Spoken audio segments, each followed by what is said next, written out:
WTGM 34, Geraldine Jimena, single, 34 years old, college level, SRE. Experience 2 years in Kuwait as a domestic helper. Tell me something about yourself. I am Geraldine Jimena, 34. I am a single mom with one daughter. Look, how many hours of travel going to office? 1 hour from my house going here in office. Family background. My father is a farmer and my mother housekeeper. As with children who will take care of them. My mother and my father will take care of my daughter. Tell me something about your DH experience. I have 2 years experience in domestic helper, cleaning house, cooking, and ironing. Do you know how to cook Chinese food? No, but I want to learn how to cook. What are your hobbies? My hobbies is singing, dancing.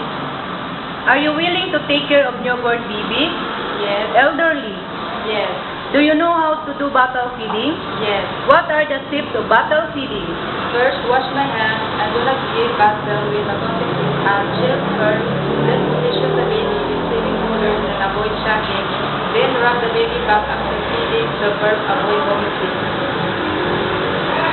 If the baby is still keep crying, what will you do? I will dance with her and sing with her to comfort her. If the baby has fever, what will you do? Having 37 Celsius temperature, then do cold sponge bath to lower body heat, allow more water, then sponge bath with lukewarm water. Do you know how to sing lullaby song? Yes, I will. I have 2 hands, the left and the right, hold them up high, so clean and bright. Clap them softly, 1, 2, 3. Clean little hands are good to see.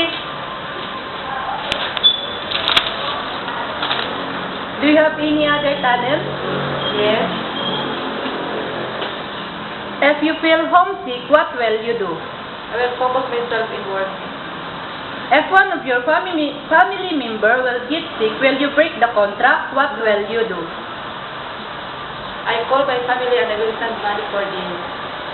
What could you teach the children? Proper hygiene, and I will teach them a good manners and right conduct and respect people. How long can you work in Hong Kong and why Hong Kong?